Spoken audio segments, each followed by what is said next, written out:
Assalamualaikum warahmatullahi wabarakatuh. Perkenalkan, nama saya Tia Pinata Gilendrini dari kelas 2E D3 Teknik Kimia.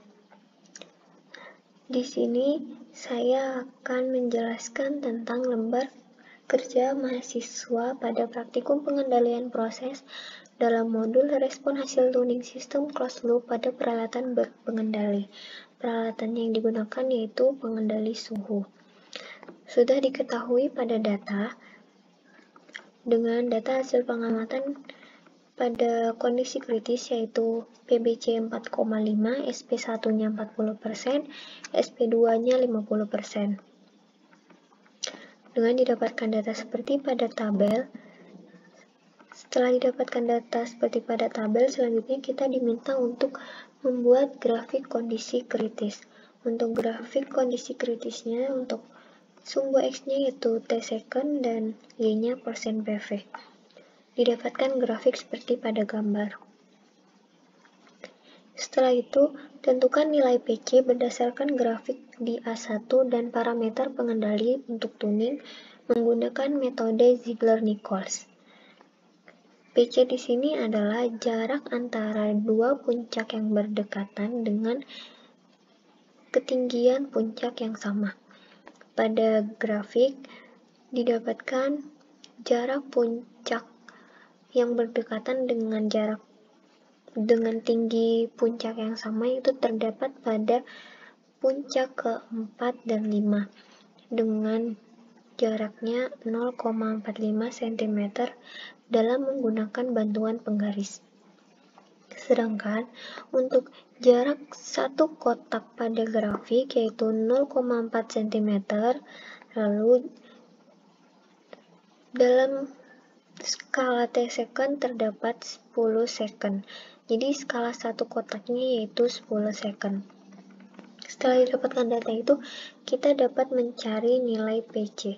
Karena PBC-nya di sini sudah diketahui, jadi tinggal dimasukkan saja dengan data yang di atas. Untuk PC yaitu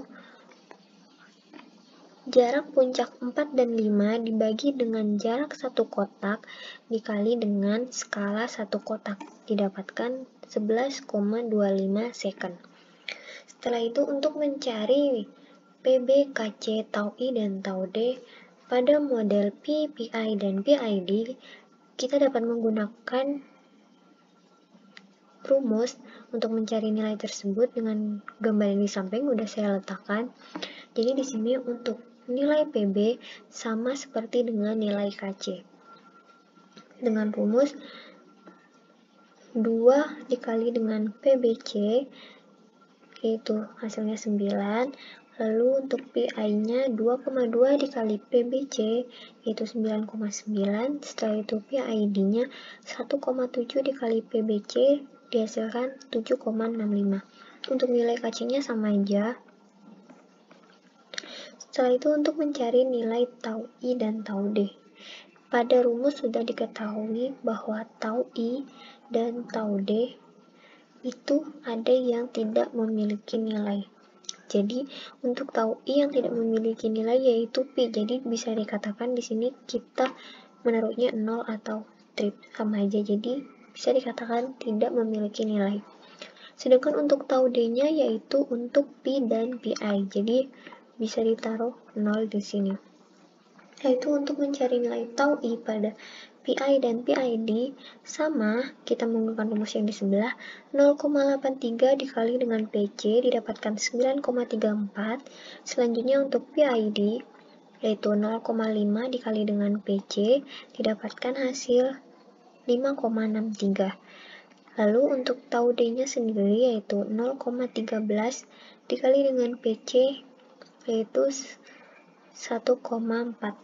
Setelah didapatkan data seperti pada yang sudah didapatkan, kita dapat berlanjut ke model P, PI, dan PID. Sebelum itu kita ke model P dulu. Sudah diketahui di sini untuk model P untuk data hasil pengamatan tuningnya SP1 40%, SP2 45%, dan PB-nya sama seperti data yang telah didapatkan pada kondisi kritis. Tau I dan Tau D-nya juga sama.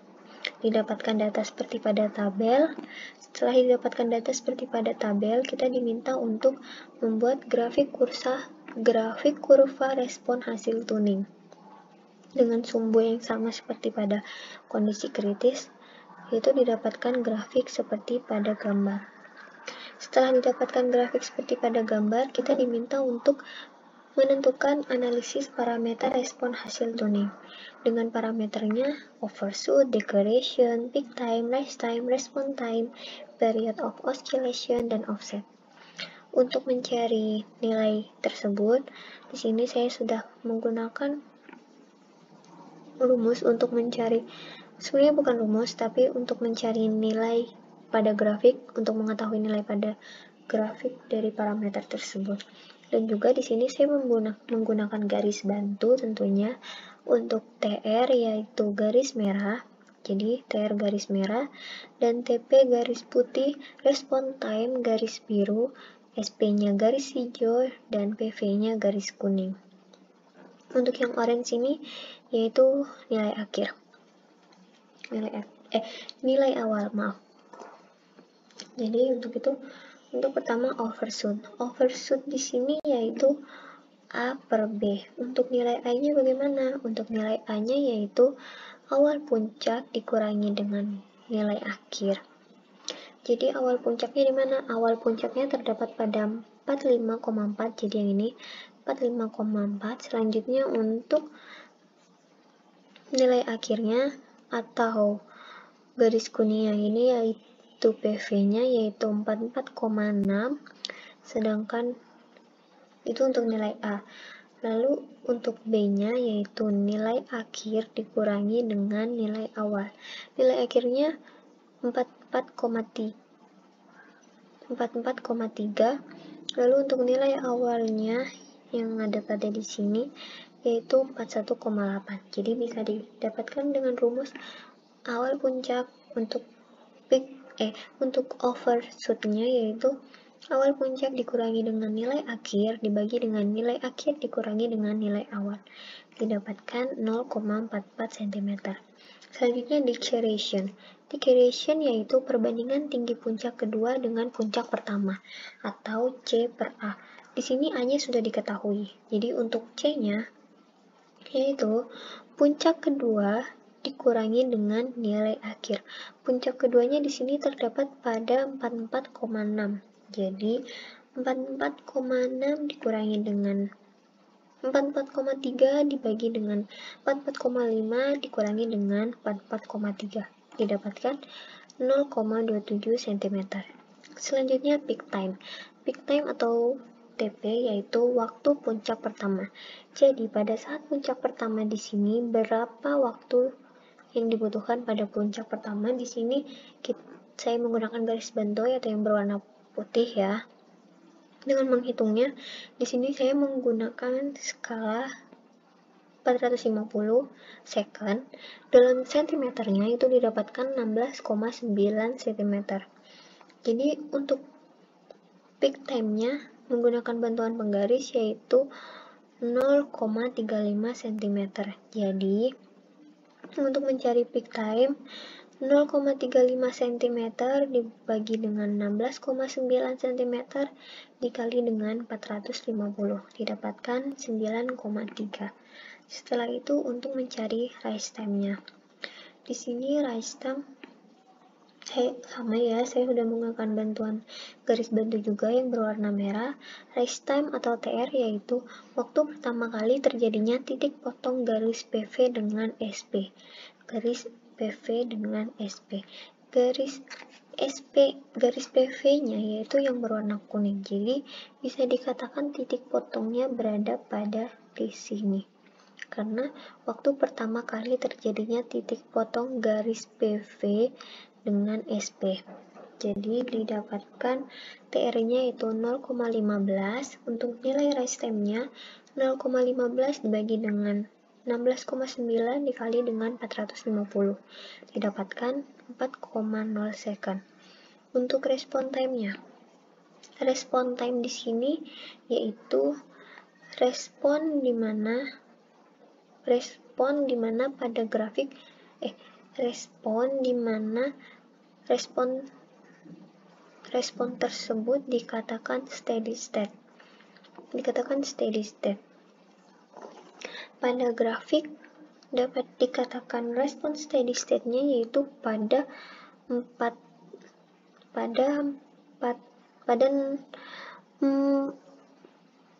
yang di sini.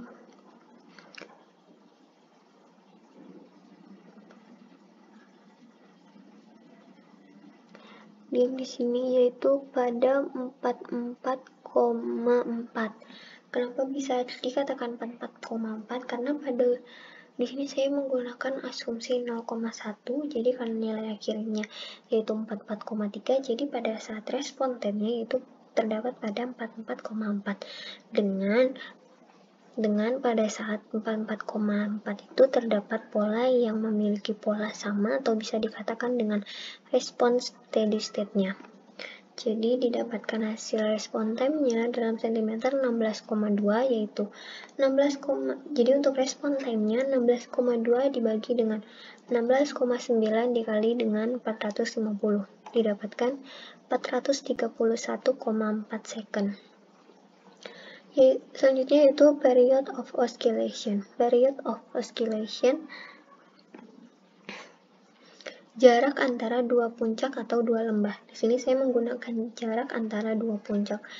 Tidak perlu menggunakan bantuan penggaris karena pasti yang dilihat yaitu sumbu X-nya. Jadi bisa saja kita arahkan kursor ke grafik kita. Untuk puncak pertama didapatkan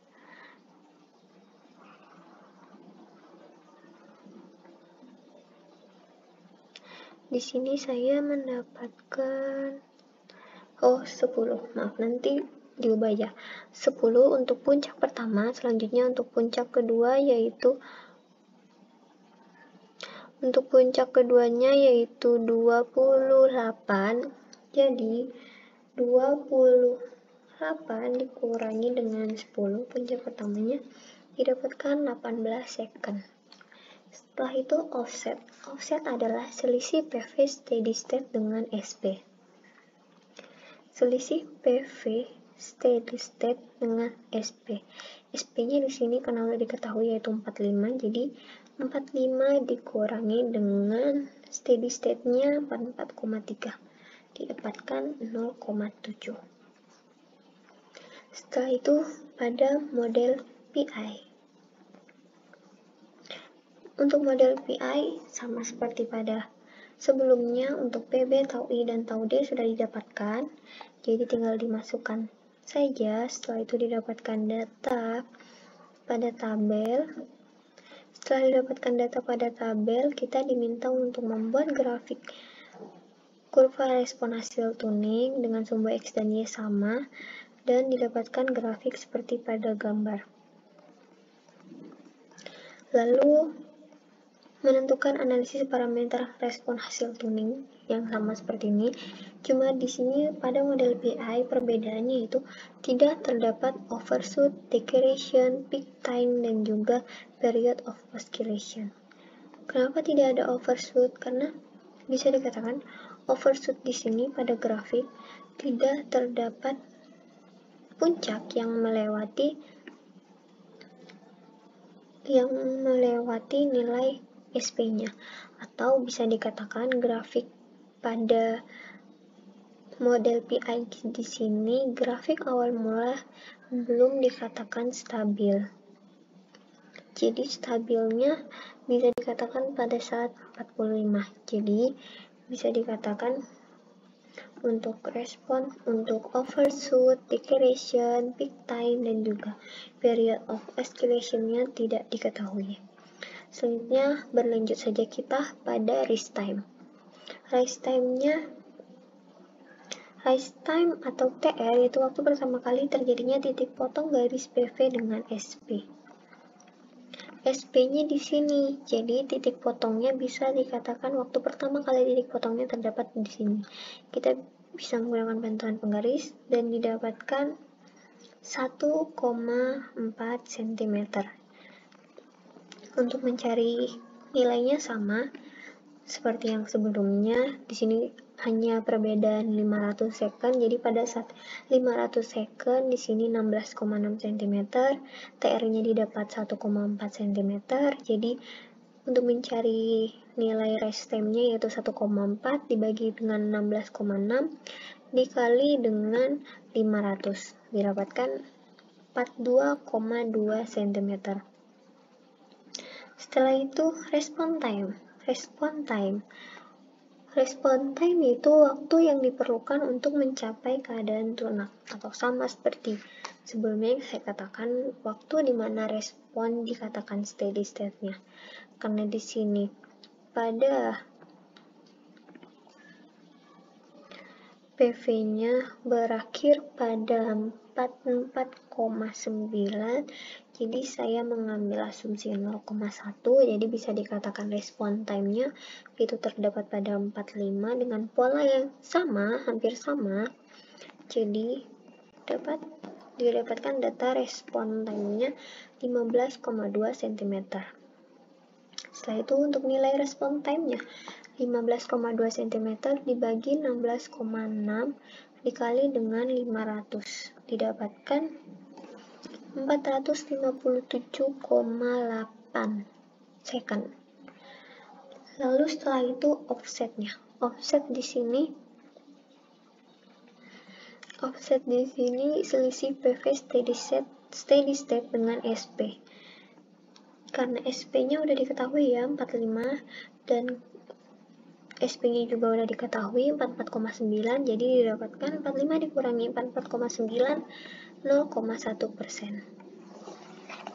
Setelah didapatkan data PI, kita dapat berpindah pada model PID dengan data hasil yang sama.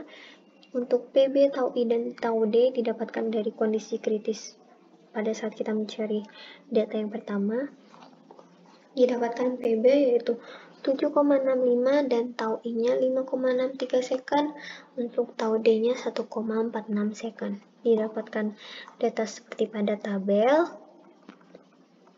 Setelah didapatkan data seperti pada tabel, kita selanjutnya diminta untuk membuat grafik kurva respon hasil tuning dan didapatkan grafik seperti pada gambar. Dengan hasil yang sama, yaitu tentukan analisis parameter respon hasil tuning untuk parameter overshoot, deceleration, peak time, rise time, respon time, period of oscillation, dan offsetnya. Dan di sini saya menggunakan garis bantu untuk TR yaitu garis merah, TP garis putih, respon time-nya garis biru, dan SP-nya garis hijau, PV-nya garis kuning. Sebelum itu, untuk mendapatkan nilai overshoot sama seperti sebelumnya, untuk overshoot yaitu awal puncak dikurangi nilai akhir dibagi nilai akhir dikurangi dengan nilai awal, didapatkan 0,051 cm. Di sini bisa dikatakan ada overshoot-nya karena ada puncak yang melewati nilai SP-nya. Selanjutnya untuk deceleration-nya yaitu sama, puncak kedua dikurangi dengan nilai akhir dibagi dengan awal puncak dikurangi dengan nilai akhir, didapatkan 1 cm. Untuk peak time-nya di sini didapatkan 0,4 cm. Jadi karena di sini skalanya 600 second, menggunakan bantuan penggaris didapatkan 16,65 cm. Jadi peak time-nya 0,4 dibagi dengan 16,65 dikali dengan 600 didapatkan 14,4 second. Selanjutnya untuk rise time-nya didapatkan 0,3 cm. Jadi 0,3 dibagi dengan 16,65 dikali dengan 600 didapatkan 10,8 second. Setelah itu respon time-nya. Di sini respon time-nya didapatkan data 13,95 cm. Jadi 13,95 dibagi dengan 16,65 dikali dengan 600 didapatkan 502,7 second. Selanjutnya period of oscillation. Period of oscillation. Untuk garis di sini puncak, jarak antara dua puncak. Jadi didapatkan sini puncak pertama bisa dikatakan yang ini.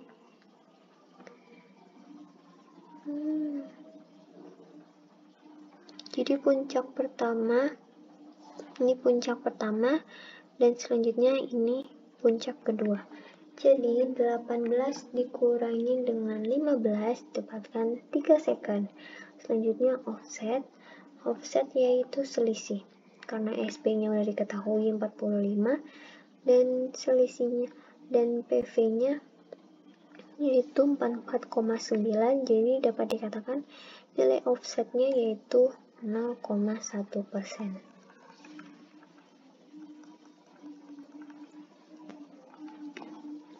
Berikut merupakan penjelasan dari saya mengenai tentang lembar kerja mahasiswa terhadap respon hasil tuning sistem closed loop pada peralatan berpengendali pada pengendali suhu menggunakan model P, PI, dan PID. Mohon maaf jika ada salah kata atau salah pengucapan. Wassalamualaikum warahmatullahi wabarakatuh.